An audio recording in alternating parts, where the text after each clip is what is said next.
দেবজিৎ বাবু specific অভিযোগ যেটা করলেন রাজু বাবু তার উত্তর সিএ তে বাংলার কেউ নাগরিকত্ব পাচ্ছেই না আসলে এটা গিমিক। হ্যাঁ হলো আমি একটু বলি ওই সিএ এর বদলে একটু আগে একটু হজ যাত্রা নিয়ে সেরে নি কেন ওনার মানে কন্টিনিউটি হারিয়ে যাবে।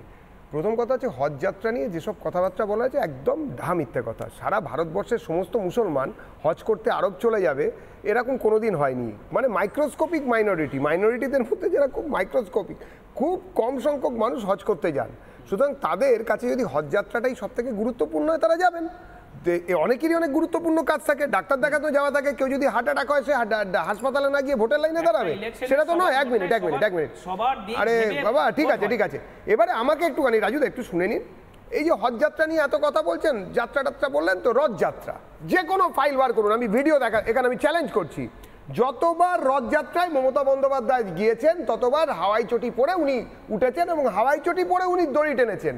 রথযাত্রায় হিন্দুদের প্রচণ্ড সম্ভ্রমের জিনিস। যদি হিন্দু নাও হন, মুসলিমও যদি হন, যদি অ্যাথেইস্ট হন যে আমি কোনো ধর্মই মানি না, তাহলেও অন্তত হিন্দু যারা ধর্ম মানে তাদের প্রতি সম্মানার্থে ধর্ম কর্ম কাজটা কি রাজনৈতিক দলের না না এটা কি বিজেপির কাজ?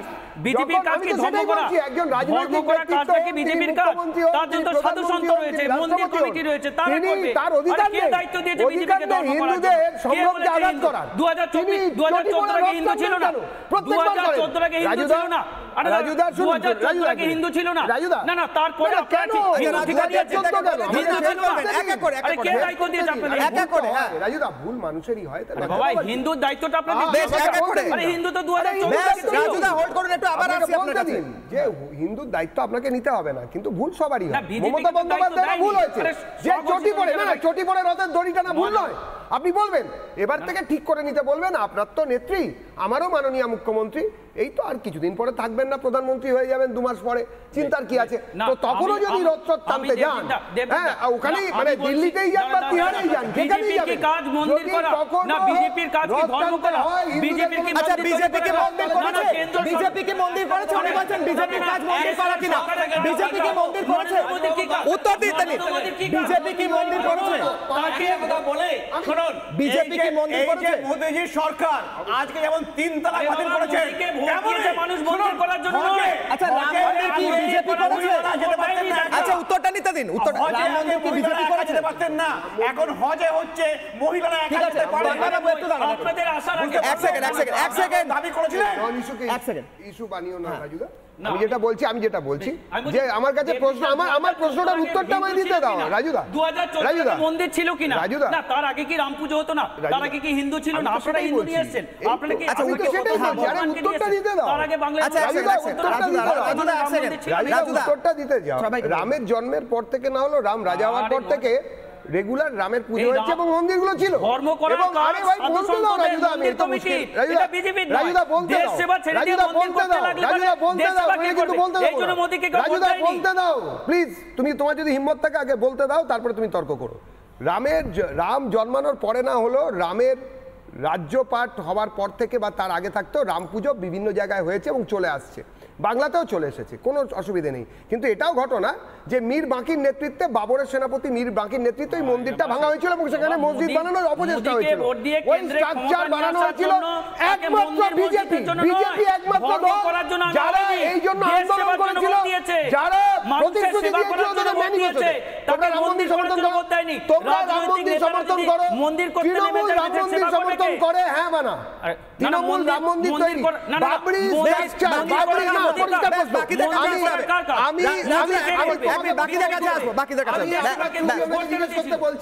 উনি কি তৃণমূল কংগ্রেস কি বাবরি ধাঁচা বা স্ট্রাকচার ভেঙে দিয়ে রাম মন্দিরকে সমর্থন করে? রাম মন্দির বানানো, রাম মন্দির করার বিজেপি উত্তরটা দিয়ে দিন। আচ্ছা উত্তরটা দিয়ে দিন। বলেছিলাম এবার আমাকে শোনা যাবে। আমি একবার প্রধানমন্ত্রীর বাইক চলে যাব। প্রধানমন্ত্রী একদিন রাজুদা আজকে প্রধানমন্ত্রী বাংলাদেশে বলেন যে এখানে রাম নাম নিতে গেলে বাধা সৃষ্টি হয় এবং তারপর তিনি কি বলেন শোনাবো, ফিরবো আলোচনায়।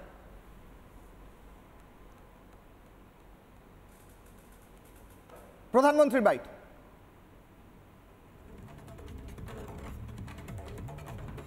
टीएमसी के लोग समझते हैं कि बंगाली संस्कृति पर उनका एकाधिकार है, लेकिन वास्तविकता क्या है? यहाँ राम मंदिर का नाम लेना अपराध हो गया है। हुआ है कि नहीं हुआ है? बोले जय श्री राम। टीएमसी की चले तो बाबा तारकेश्वर धाम पर भी ये रोक लगा दें।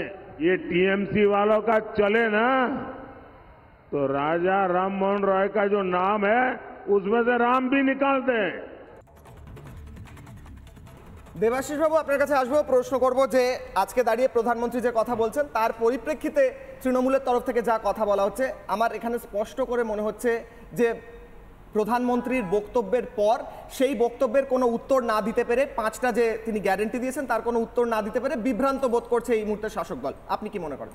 না, আমি এই আলোচনার মধ্যে বিজেপি তৃণমূল তর্কাতর্কি আনবো না, ইন্ডিজোট এনডিএ একটাও আনবো না।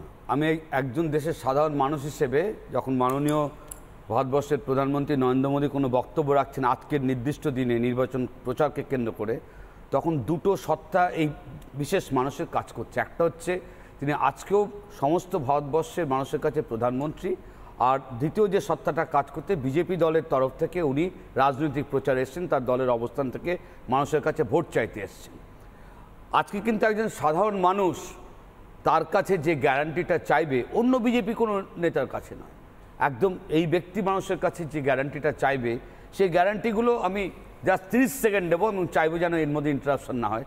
এই গ্যারান্টিগুলো কিন্তু সম্পূর্ণ অন্য গ্যারান্টি চাইবে, কারণ একদম আমি হয়তো 25-ও শেষ করতে পারি যদি আমাকে একটু ডিস্টার্ব না করে। আমি পরপর 5-6টা লাইন বলছি।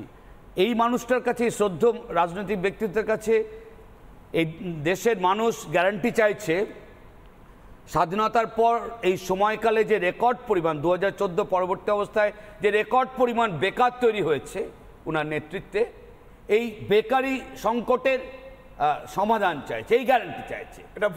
প্লিজ আপনাকে আমি এইটুকু অনুরোধ করেছি, প্লিজ প্রত্যেকে, আপনি শিক্ষিত মানুষ, আপনার সময় আপনি বলবেন, আপনার সময় আপনি বলবেন, আমাকে 100% কাউন্টার করে বলবেন। 2, এই সময়কালে যে রেকর্ড পরিমাণ গরিব মানুষ এবং বড়লোকের মধ্যে বৈষম্য তৈরি হয়েছে, এটা নিরসনের দাবি চাইছে, গ্যারান্টি চাইছে, গ্যারান্টি চাইছে, প্লিজ গ্যারান্টি চাইছে। এই সময়কালে ভারতবর্ষের ক্ষুধা সূচকে আরো নিম্নের দিকে চলে গেছে, তার গ্যারান্টি চাইছে, সেইটা আটকানোর গ্যারান্টি চাইছে। মানুষ গ্যারান্টি চাইছে এই মানুষের কাছে। নোটবন্দি হওয়ার পর কালো টাকা বন্ধ হয়েছিল, কিন্তু ভারত সরকারের তথ্য বলছে নোটবন্দি হওয়ার পর কালো টাকা আরো বেড়ে গিয়েছে। মানুষ এই বিষয়ে এই মানুষের কাছ থেকে গ্যারান্টি চাইছে।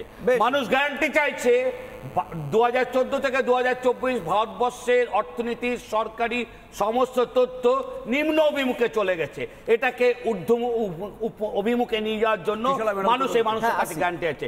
শেষ করছে কথা বলে, এই রাজ্যে সীমাহীন দুর্নীতি হয়েছে গত 11, 12, 13 বছরে, কোনো ব্যক্তির কথা নয়, সবাই প্রত্যক্ষ করছে। মানুষ এই গ্যারান্টি চাইছে না, আমি সেটিং এর কথা বলছি না। কেন্দ্রীয় সংস্থাগুলো কি এত দুর্বল হয়ে গেছে, ইডি, সিবিআই, যে যারা 1 দশক ধরে এই রাজ্যে সীমাহীন দুর্নীতি চললো, কিন্তু তারপর সেগুলো কোনো প্রান্তে গিয়ে পৌঁছে তা অভিযুক্তকে চিহ্নিত করতে পারছে না। আমি মানুষ চাইছে কখনো ভুল করে যেন কোনো সেটিং রাজনৈতিক চর্চা এ রাজ্যে কাজ না করে।